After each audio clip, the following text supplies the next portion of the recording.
fulfilling my parents' wish. Before somebody will be giving you attitude and be planning wedding behind your back. Body shaming actually starts from people around us. One morning and find out that they've been ripped off Yes, I'm a charger. Okay. To my YouTube channel. My name is Trinity. And if that I just joined us, and if you're just joining us for the first time, please don't miss your last time by subscribing to my YouTube channel, turning on push notification, and of course giving this video a thumbs up. But then if it's not your first time, welcome back.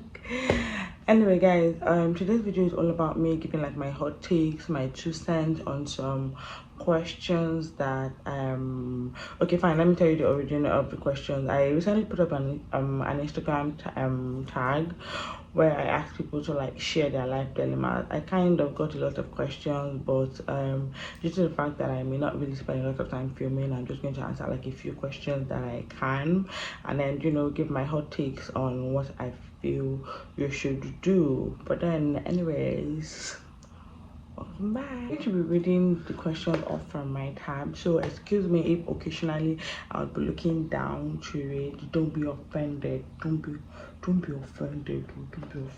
So I feel like we should just like get right into the video. Or what do you think? Let's just get right into the video. Yeah.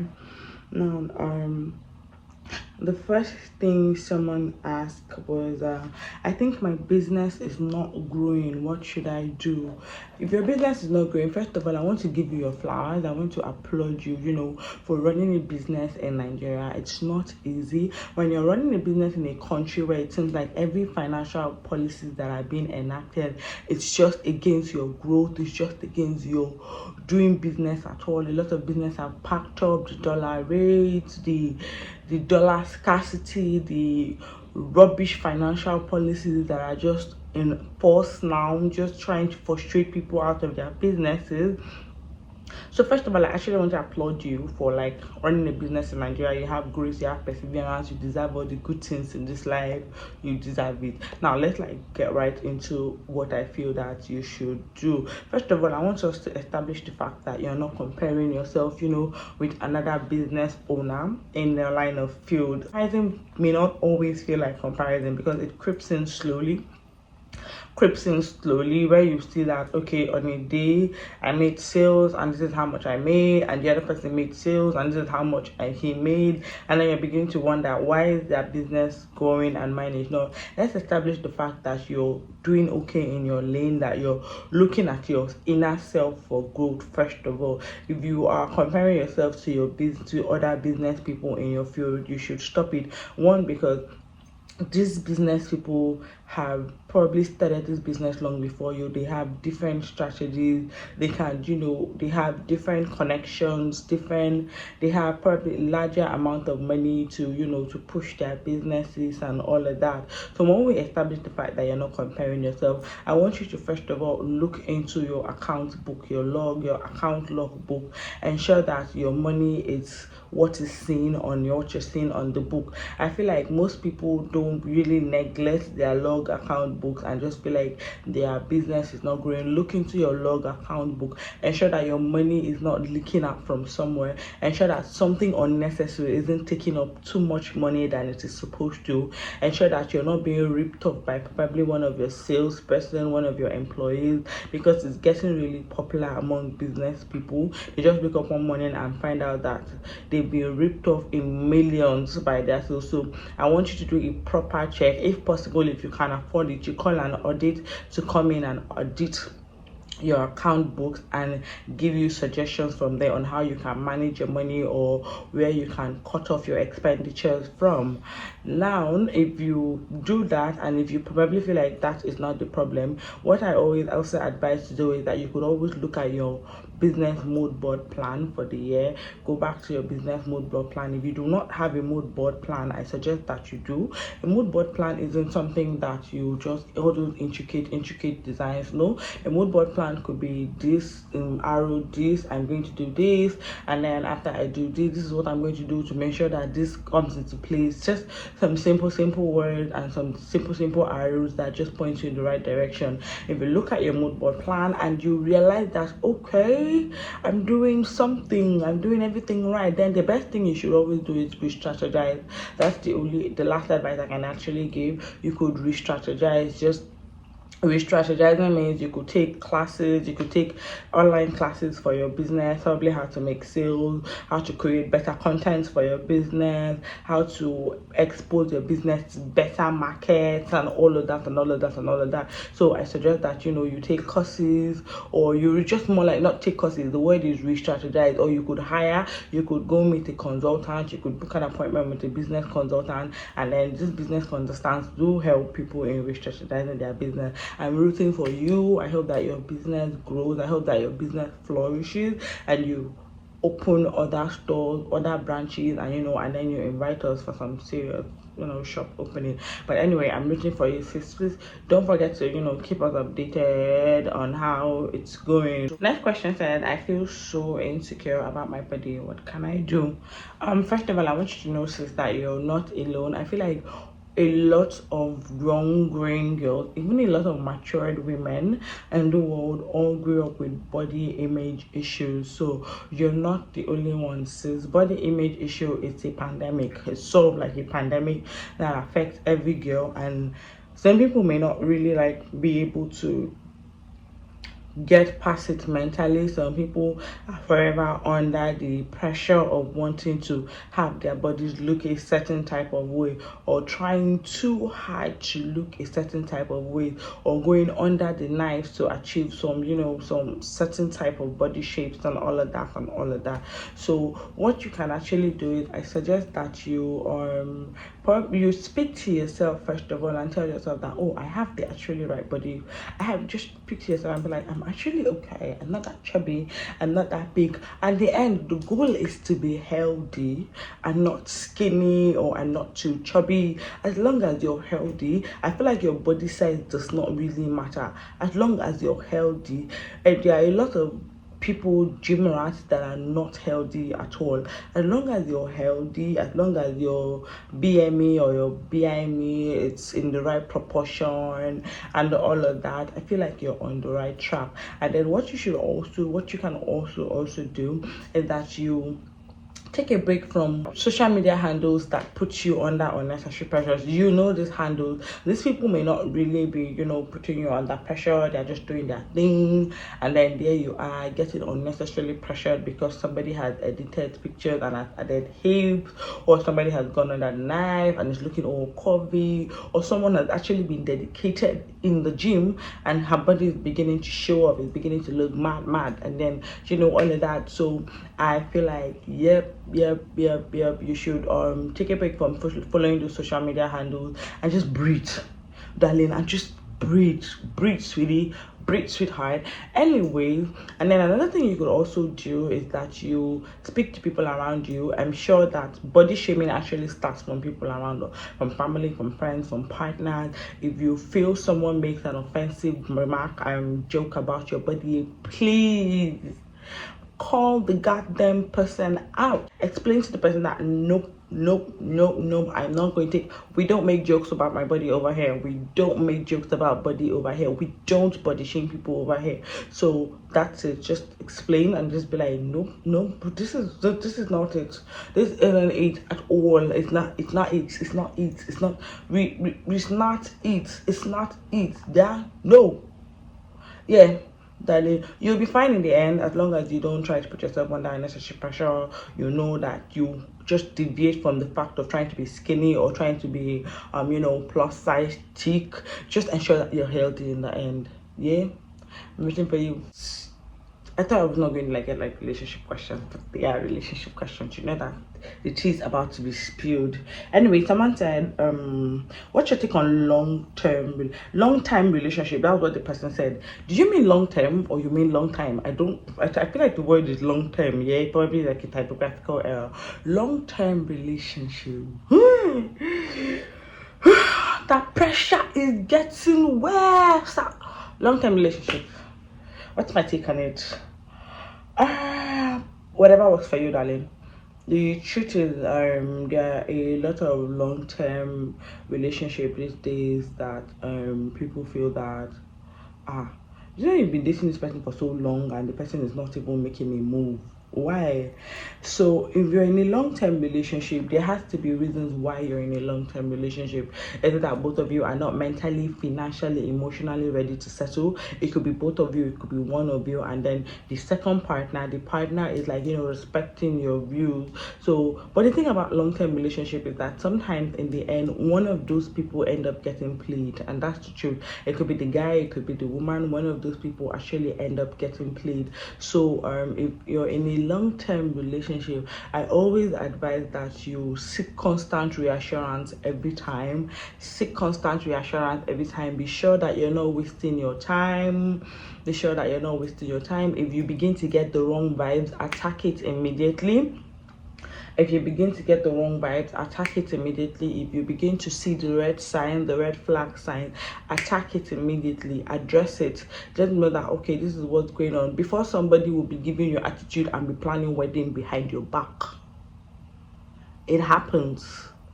It really happens. So once you begin to see some funny glitches in behavior, in attitude that is totally uncalled for, I feel like you should quickly start addressing it. That's the thing about long-term relationship. You constantly just have to seek reassurance to be sure that I'm on the right path, I'm doing the right thing. But somebody cannot be keeping you chained for 2 years, 3 years, 4 years without a definite direction of where this is going, or without a definite reason as to why I am chained to this relationship for this long. Do you understand me? Let there be understanding, and let there be understanding, and let there be assurance, reassurance, constant reassurance, not just one, constant reassurance that I'm not making a mistake. So both of you will be fine. Yeah. Boom. We have another. Is cheating a deal breaker for you? Hey God, is cheating a deal breaker for me? Are you asking me that question, or someone cheated on you and you're trying to decide if you should leave the relationship or not? Cheating is supposed to be a deal breaker for me. It's supposed to be. Abby? Yes, it's supposed to be a deal breaker for me. But the thing is, different strokes for different folks. That's the truth. It's with the times that we've evolved in, a lot of people are trying to see cheating as going on different dates with different people, trying to get to meet different people until you're married. It doesn't involve.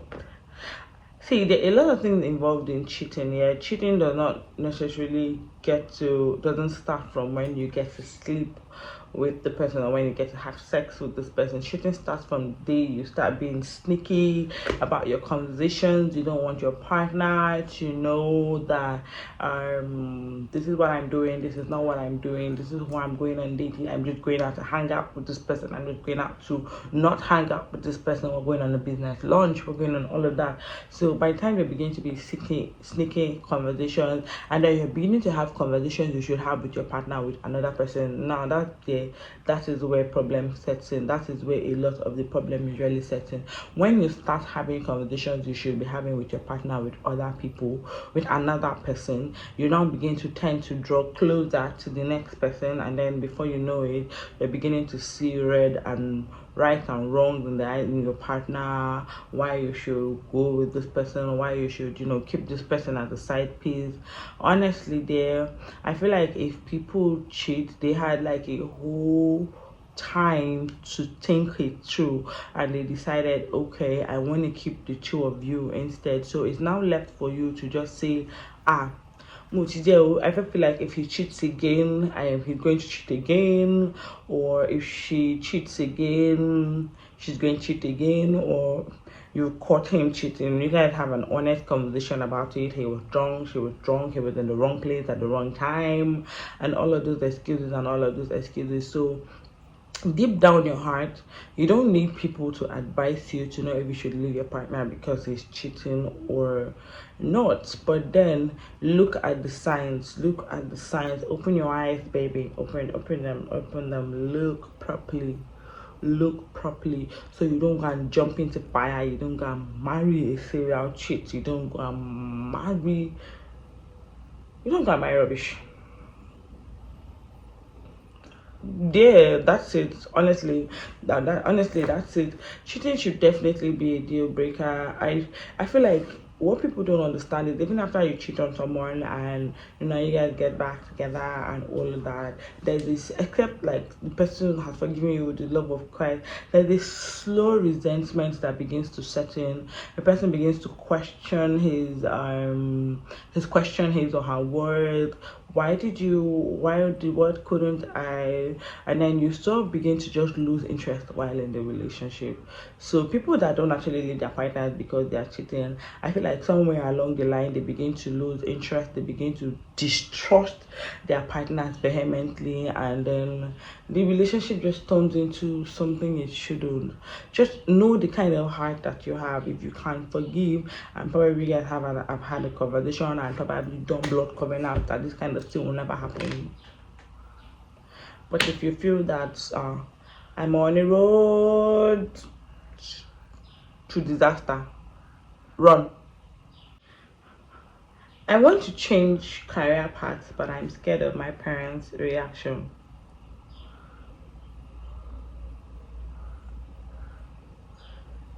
Your parents will be fine. And this time and season, honestly, your parents will be fine. I promise you that your parents will be fine. Your parents will be fine. Change that career path. I applaud you because you've had the courage to realize that this is not what I want to be doing for the rest of my life. This is not something I want to be doing for the rest of my life, so I have to quickly change. And these days, with the time that we've actually involved into it, it's not really that hard to switch career paths anymore. You could take some 6-month course, you could take a 1-year course, and before you know it, bam, you're in the right track to getting into your dream career path. You get me? So I feel like your parents will be fine in the end, though. They'll be fine in the end. Even if they are not fine at that point, at that particular time, they'll be fine in the end. Break that chain of when I mean break that chain, this is what I feel. I feel like most African parents usually project their failed dreams and aspirations to their children. So it's almost like, if I did not become a medical doctor, you will become a medical doctor for our family. And then you just want to be a DJ, you just want to be you want to be a journalist, or you want to be a lawyer, or you want to be, all of these things. And then someone somewhere has pushed his failed dreams and aspiration to you, and you've had to pick it up because obviously they're the ones paying your bill, or you have no choice, or you want to make them happy. And then 8 years down the drain, 10 years down the drain, 15 years down the drain, you realize that you're getting bitter. This is not what you've always wanted to do. This is not something you wanted to do. And then, okay, fine. If you wanted to be a DJ, when your children begin to grow up, if you do not have the courage to change that career path, when your children grow up, you now begin to project your failed dream and aspiration. It comes unknowingly. It's not something you say, it's something that you will unknowingly push them into. So break that circle, darling, so that you and your own children will be better for themselves. So your own children would gladly follow their heart without feeling guilty about not fulfilling my parents' wish. You get me? Your parents will be fine. Whoever it is that you feel is going to have a problem with you changing career path, they will all be fine in the end. As long as you're happy, as long as you're okay. Frankly, I feel like you should just switch first of all, stabilize in the career path before you even tell anybody. After all, nobody will beat you. Just start first, do your thing first, and just by the time you just be like, well, I've gotten to a point where I have to tell you people that I'm no longer a medical doctor, or I am no longer schooling in the medical school, or I changed my course while in school. They'll be fine in the end. I'm rooting for you. Another relationship question. Why do I keep chopping breakfast from people I'm not in a relationship with? Because these days we don't like to define our relationship.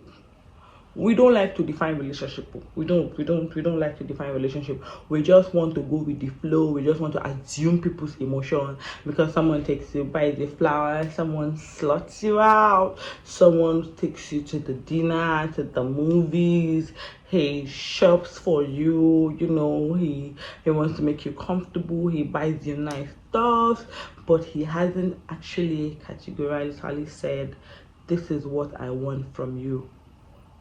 Ask that question, sis. Ask that question, bro. I just feel like you're beginning to invest emotionally and financially and mentally into someone that you haven't actually even clearly defined your relationship yet. It's always end in tears, and that's the truth. We've seen a case on Big Brother, and with that stupid foolishness on Big Brother, we've seen that. We've also seen a lot of situations where women come to Twitter to rant and be like, I've been so and so for the past 2-3 years, and then the guy will have an effrontery to ask what are we when something will now bring up issue, or the woman will now come and serve you wedding card and you'll be like, I thought we were dating, and then they'll be like, dating, okay, you didn't say anything, I thought we were just in it for the shags. So that's it. I feel like define your relationship. If you're talking with someone, and you begin to have butterflies in your stomach when someone calls, you begin to have butterflies in your stomach when you hear this person's voice, it's time to ask a question. Or you guys have gotten down once, gotten down twice. If it's beyond the one night stand, begin to ask the question, what are we doing? And is it pants? What are we doing? So that you stop chopping unnecessary breakfast. It's a pandemic. It's becoming a pandemic, and I don't know. I am 26 and I am torn between getting married and traveling the world. Why are you torn, sis? I feel like if you're torn between getting married and traveling the world, then there's an issue. If you want to get married, you could always discuss with your partner that I'm a free spirit, this is something I want to start exploring to do. If your partner is not buying the idea, you should try as much as possible to cajole and try to see how you can make your partner see reasons. Or I feel like you don't want to travel the world married. Let me come from that angle. If you don't want to travel the world married and you're already committed to someone, you could also have the conversation with the person and try to hold off your wedding for as long as your free spirit leads you, if the person is willing to wait for you. You can't actually eat your cake and have it, darling. Free spirit, yes. I want travel. Discuss with your partner. I think I'm currently at that space too, but not like I'm not torn between getting married. My turn between getting married. I'm currently in that space where I want to explore different cultures. I want to probably go to an African country and work in their corporate space for like probably 2 months, 3 months, 4 months remotely, go out, feel their own air on my body and all of that. So I can understand where you're coming from, but just have that conversation with your partner. And in the end, this life is just one, and youth is something that should be invested in. You should invest in your youth, both in memories and in and in other stuff. So it's not like a serious gist, but what I'm saying is talk. Do that. Talk to your partner. And talk to yourself too. Search yourself deep within. You would always know the answer. If you're not ready to settle down yet, Kangwabi, when you travel, please don't forget to help me drop tips on how the agencies you used, the cost of living, and all of that. I'm rooting for you, and I hope that you make the right choice. Now, the last question, because obviously the last question I'm going to pick from this particular time is, how do you define a toxic situationship? Toxic situationship. You did not define the situationship. It said family, because families could be really toxic. A lot of families these days are toxic. Families could be toxic, friendship could be toxic, relationship could be toxic. So what exactly are you referring to? A toxic let me just define the toxic then. A toxic situationship is a situationship that you're not happy in it. A situationship that you're walking on eggshells. A situationship that you cannot freely express yourself because there will be issue. A situationship where you get exhausted when you think about it. It's almost like it's just love. It's almost like there's just one strand of love that is bonding you in the thing, and you can't pick up the scissors yourself to cut it off. Been there, done that. But the thing is, if it's toxic, it's not healthy for you. Mentally, it begins to fuck with you. Mentally, it begins to deal with you mentally, and before you know it, you slowly become a shadow of yourself. Why a toxic situationship? If you're not comfortable in it, if you cannot always have a comfortable conversation about how you're offended, how you've been hurt, how things that you want without feeling like shit in the end, it's toxic, darling. It's toxic, and I hope that you run. I don't know if it's this for you or a friend, or you're beginning to see signs and you want to be sure that it's toxic. It's toxic. If you're beginning to see signs and you feel that it's toxic, it is actually toxic. It is actually toxic. So my darlings and my babies, we've come to the end of this question tag answers. I hope that you enjoyed it. I hope that I'm sure that you enjoyed this video, because I sort of like enjoyed filming it. Please don't forget to subscribe, don't forget to turn on push notification, and don't forget to drop your comments on what you think about this video, what you think about what I've said in this video. Bye for now. Bye. I'll see you in my next video.